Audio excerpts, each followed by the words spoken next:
안녕하십니까. 2022년 12월 6일 최병모 이펙트 시작하겠습니다. 오늘이 6일이니까 내일 7일 국민공감이라는 공부 모임이라고 하는데 친윤계 중심의 모임이 발족을 하죠. 그런데 이 국민공감은 지난 6월에 민들레, 민심을 들어볼래 라는 이름으로 발족을 하려고 했다가 이런저런 문제 때문에 잠시 유보됐던 친윤계 모임입니다. 그런데 이 모임에 장제원 의원이 참석한다고 합니다. 자, 그러면 이런 흐름이 뭘 의미하느냐? 그거를 제가 지금 말씀을 드리려고 합니다. 자, 장제원 의원이 어제죠. 국민공감 간사단. 이 간사가 이철규 의원입니다. 여기 또한 친윤계 핵심입니다. 여기에 우리 당 의원이 70명 가까이 가입 의사를 전했으니 축하하는 의미로 첫 모임에 함께 하겠다. 이렇게 전달했다고 합니다. 자, 축하하는 의미다. 그러니까 친윤계 중심의 모임, 대규모 모임.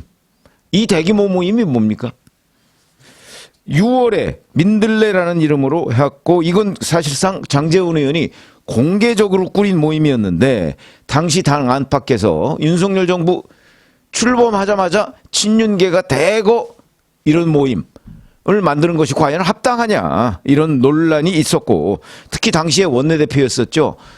장제원 의원의 버금가는 권력 실세라는 권성동 의원이 계파 얘기가 나오면 윤석열 정부의 선곡에 방해가 된다.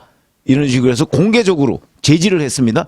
이 바람에 8월 말에 장제원 의원이 이 계파 모임에 참석하지 않겠다. 공부 모임에 이렇게 얘기해서 그때부터 이제 권성동 장제원 간의 실세 경쟁 이런 것들이 막 부각되고 그랬는데 이미 그 전부터 두 사람은 실세 경쟁을 벌였던 겁니다. 그러니까 권성동 의원이 민들레를 비판한 게 비판해서 실세 경쟁이 생긴 게 아니고 이미 실세 경쟁이 있어 온 상태에서 권성동 원내대표가 민들레를 비판한 거죠.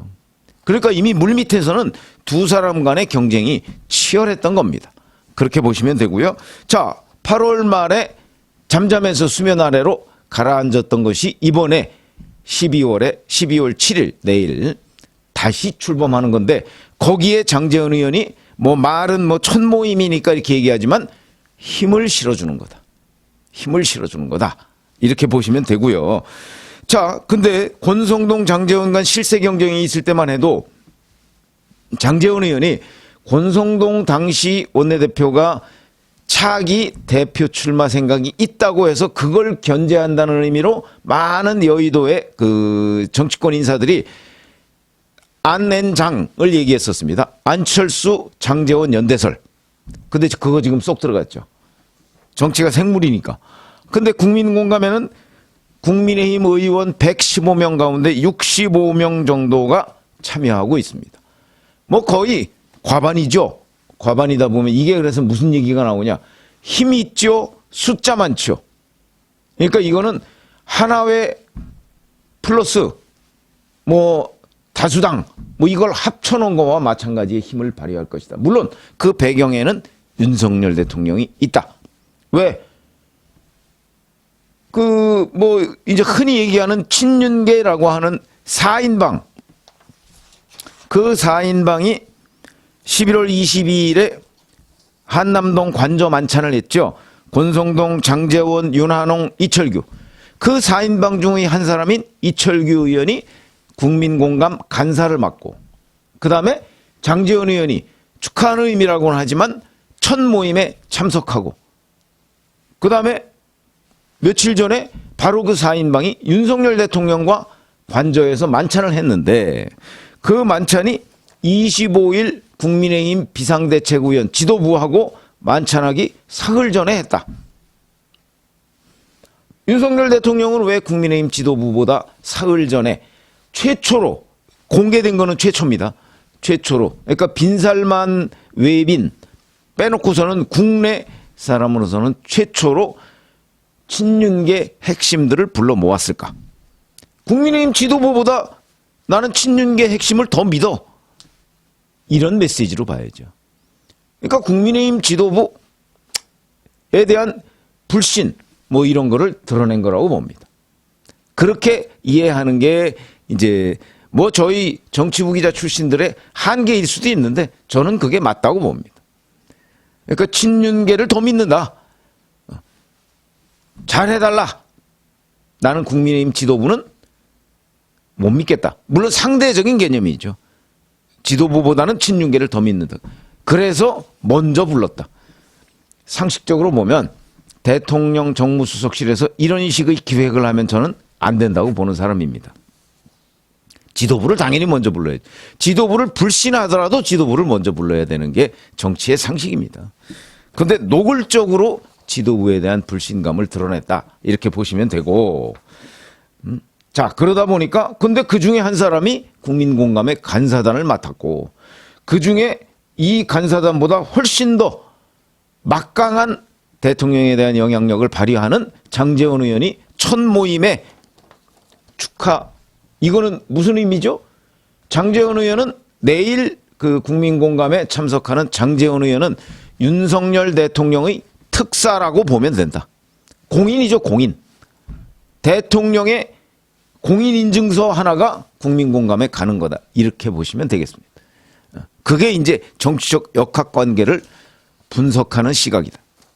자, 그리고 나서 이제 11월 30일에 김기현 의원과 만찬을 가졌다고 하고 그 직후에 주호영 원내대표를 개별 면담을 했다고 합니다. 그런데 주호영 원내대표가 12월 3일 대구 경북 언론인 모임에서 지금 현재 대표들 나와 있는 사람들 성에 안 찬다 이렇게 발언을 했다고 그러죠. 제가 어저께 근데 보도마다 다 막 이름이 달라서 좀 헷갈리고 이제 어느 보도 하나를 참고로 해서 말씀을 드렸는데 그게 아니더군요. 그 녹음된 거를 제가 입수를 해서 녹음된 거를 들어보니까 성에 안 찬다고 하면서 주호영 원내대표가 거론한 사람이 다입니다, 다. 우선 대표의 조건은 수도권에서 역할을 할 수 있는 사람이어야 된다. MZ세대한테 인기가 있어야 된다. 공천에 휘둘리지 않아야 한다. 요 세 가지 조건을 얘기했는데 이 세 가지 조건을 얘기하면서 누구누구는 성에 안 찬다고 했는데 황교안, 권성동, 김기현, 윤상현, 조경태, 나경원, 권영세, 원희룡 국토부 장관까지. 그럼 여기서 빠진 사람이 누구냐? 안철수, 유승민만 빠졌습니다. 그러면 안철수, 유승민을 뽑아달라는 얘기, 우선 유승민 전 대표는 뭐 얘기가 안 되는 거고, 그 다음에 안철수 의원을 뽑아달라는 얘기냐? 제가 어저께 말씀드렸죠. 그게 아니고 이 두 사람은 아예 제껴놓은 사람이다. 윤석열 대통령의 머릿속에서. 저는 그렇게 생각이 들고요. 아니면 주호영 원내대표가 다 거론한다고 하면서 이름을 그냥 빼놓은 거, 깜빡하고 빼놓은 거 정도죠. 그러니까 다 이러니까 다 안 된다 그러면 결국은 한동훈 법무부 장관을 염두에 둔 것 아니냐. 한동훈은 거론을 안 했으니까. 이런 얘기가 이제 나오고 있는데 저는 한동훈 법무부 장관이 당대표 글쎄 뭐 될지도 모르겠고 윤석열 대통령이 낙점을 하면 그러나 현실적으로 굉장히 어렵다. 제가 이런 말씀을 어제 드린 적이 있습니다. 왜 어려우냐? 정치는 종합예술이다. 이런 표현을 과거 군 출신들이 많이 했는데 한동훈 법무부 장관이 지금 능력을 보여주고 있는 부분은 법무행정 분야와 일부 본인에 대한 공격을 반격하는 이런 부분이죠. 가장 잘 아는 부분입니다. 정치 글쎄 그렇게 잘 알까요? 한동훈 법무부 장관이? 그런 점에서 보면 아마 물론 뭐 그 주변 참모들의 도움을 받아서 정치를 할 수가 있습니다만은 그것과 그러니까 책으로 읽는 정치와 경험 또는 감각으로 아는 정치는 많이 다르다. 그건 뭐 저희들의 경험으로 저희는 뭐 이런저런 하여튼 정치권 언저리에서 그래도 30, 40년간 있었던 사람들 아닙니까? 그래서 저희가 보기에는 그게 쉽지 않다. 그래서 검증이 안 됐다. 한동훈 법무부 장관은. 덜컥 만약에 당대표로 뽑아놓고 나서 어떤 일이 벌어지느냐. 그로부터 한 1년쯤 뒤에 총선을 치러야 되는데 어떤 일이 벌어지느냐. 그런 도박을 윤석열 대통령이 과연 할까? 의문이죠. 그런데 제가 친정체제를 제목을 달았습니다. 왜? 국민공감 내일 출범하고 장제훈 의원이 전면 등장하고 주호영 원내대표의 성에 안 찬다는 발언이 있었고 이렇게 된다면 결국 국민공감 또 친윤 이 사람들을 통해서 윤석열 대통령이 나의 의지를 당에 관철시키겠다. 이거를 명확히 한 거라고 저는 봅니다. 그게 친정체제죠. 그러니까 윤 대통령이 직접 이렇게 당은 이렇게 하시오. 뭐 이렇게 얘기하지 않고 앞으로는 이제 거의 모든 윤 대통령의 메시지가 윤 대통령의 메시지로 추정되는 그 움직임이 국민공감을 통해서 나오게 될 것이고 예를 들어서 국민공감이 자 우리는 당대표로 이러이러한 사람을 지지한다 라고 했는데 그게 주호영 원내대표가 얘기한 기준하고 똑같다. 그러면 결국 지금 현재 나온 뭐 여러 명의 당대표 후보가 다 마음에 안 든다 이런 얘기가 되는 것이고 그러면 그 다음에는 누구냐? 그럼 한동훈이다 이렇게 되는 거 아니겠습니까? 그래서 국민공감 내일 출범하고 거기에 장제원 의원 첫 참석하고 그다음에 앞으로의 흐름 제가 어제 말씀드린 건데 내년 1월쯤 되면 윤 대통령의 메시지가 국민공감을 통해서 드러날 것이다. 제가 이렇게 말씀을 드렸죠. 물론 뭐 그게 정확하게 맞을 수도 있고 뭐 아닐 수도 있지만 대체적으로 저는 그 가능성이 높다고 보고요. 그러면 국민공감이라는 곳이 이제 앞으로 윤 대통령의 당의 바로미터가 되는 겁니다. 당을 움직이는 바로미터가 되는 거죠. 나침반이 되는 겁니다. 그래서 국민공감이 이쪽으로 가면 많은 언론 저 현장 기자들이 아, 윤 대통령의 생각이 여기에 있구나. 특별히 제동을 걸지 않는 한. 근데 제동 안 걸 거로 보거든요. 왜냐면 장제원 의원이나 뭐 이런 사람들이 사전에 윤 대통령과 조율을 할 거기 때문에 조율을 해서 뭔가 메시지를 전달을 하겠죠. 그러면 국민공감에 있는 이철규 간사 같은 사람들이 아, 이게 대통령의 뜻이구나 라고 생각을 해서 그쪽으로 몰고 갈 겁니다. 근데 거기에 115명의 국회의원 중에서 65명 정도가 참석했다.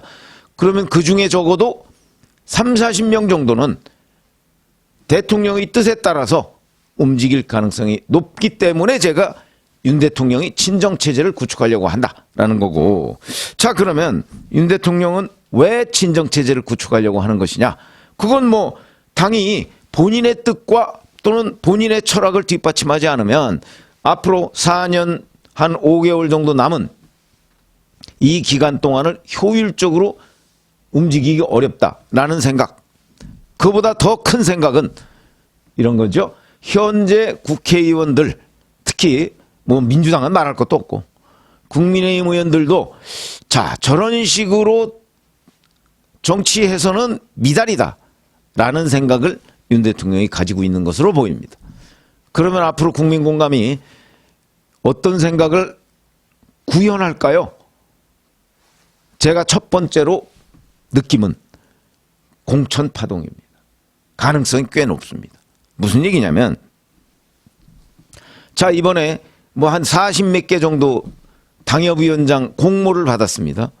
검찰 출신이 엄청나게 많다고 합니다. 지금은 통계는 안 나와 있지만 그러면 결국 윤 대통령이 친정체제를 밀어붙이는 이유는 당을 윤 대통령 뒷받침하는 조직으로 바꾸고 그다음에 그 인물 교체 그걸 하려고 하는 것 아니냐. 그러기 위해서는 세력이 필요한데 그래서 국민공감을 발족시키는 것 아니냐. 이렇게 보는 것이 객관적인 분석이라고 저는 보고요. 그렇게 하려면 이번에 당협위원장을 일부 바꾸고 그리고 이제 새 대표를 윤 대통령 마음에 드는 사람으로 하고 그리고서 아까 조호영 원내대표가 얘기한 공천에 휘둘리지 말라는 얘기는 윤 대통령의 뜻을 구현하고 다른 그 어떤 정치 지도자들의 뜻은 거기에 반영하지 말라. 저는 이런 메시지로 봅니다. 그렇게 된다면 결국 검찰 출신이 내년 후년 총선 공천 때 많이 공천되지 않겠는가. 그러면 기존의 정치인들이 그대로 그냥 물러나고 말 것인가. 그렇게 보지 않습니다. 안 물러나죠. 안 물러나고 그때부터는 버틸 가능성이 높다. 특히 뭐 영남권을 빼놓고서는 영남권은 뭐 공천이 곧 당선이다 이렇게 볼 수 있으니까 빼놓고서는 수도권이나 충청권이나 이런 데서는 내 무소속으로라도 뛰겠다. 그럴 가능성이 높습니다. 그렇게 되면 작으나 크나 공천 파동이 올 가능성이 있다. 굉장히 위험한 시도라고 저는 보여지고, 더군다나 윤석열 대통령 국정운영 지지율 그렇게 높지 않습니다. 거기다가 요즘에는 뭐 이런 조사를 안 하는데, 친윤계 이준석 전 대표와의 갈등 국면에서 갈등 국면의 책임이 친윤한테 있느냐 이준석한테 있느냐 이런 여론조사를 한 적이 있습니다. 그때 보면 이 친윤계에 대한 국민적 지지도 그렇게 높지 않습니다. 그러면 이렇게 지지가 높지 않은 사람들이 과연 정치권 물갈이를 시도할 수 있느냐, 저는 회의적으로 봅니다. 그런 점에서 볼 때 이 윤 대통령의 친정체제 구축, 뭐 구축은 충분히 시도할 수 있는데 그걸로 윤 대통령이 뜻하는 바를 과연 이룰 수 있느냐, 여기에는 물음표가 생긴다. 그래서 지금부터 이제 윤 대통령이 자, 친정체제를 통해서 집권당, 그 다음에 내후년 총선을 나의 뜻대로 설계하겠다. 이 꿈은 뭐 그건 뭐 우리가 뭐라고 얘기할 수는 없는데 그 꿈이 이루어질 수 있느냐 없느냐, 그렇게 해서 과연 과반을 확보할 수 있느냐 없느냐, 이거는 정말 물음표고, 제가 이런 얘기를 하니까 어떤 분은 뭐 뇌피셜이다 이렇게 그 댓글에 달아놓은 분이 계시던데, 뇌피셜, 글쎄 그냥 아무것도 모르는 사람이 뭐 이런저런 뭐 막 그 얘기하는 거 하고, 저는 과거에 이런 경험들이 다 있습니다. 2000년에 DJ가 시민단체 하고 뭐 총선 낙천자 명단 그 운동한 적이 있죠. 2004년에 열린우리당 만들면서 사실은 그건 노무현 대통령 탄핵 사태가 없었으면요 과반 절대 안 되는 겁니다. 그걸 뭐 만들었는지 어찌 됐는지 하여튼 그렇게 됐죠. 2016년에 유승민 전 대표 공천파동, 그걸로 뭐 초반에만 해도 1월 달만 해도 뭐 180석이 되는 어쩌니 하던 것을 나중에 4월 총선에서 민주당한테 한 석 뒤지는 결과를 낳았죠. 이래서 공천이라는 게 그렇게 예민한 거고, 정치권 물갈이가 대통령의 뜻대로 꼭 이루어지리라는 법은 없다.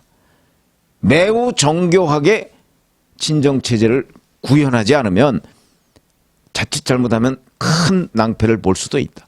이게 지금 현재의 객관적인 분석입니다.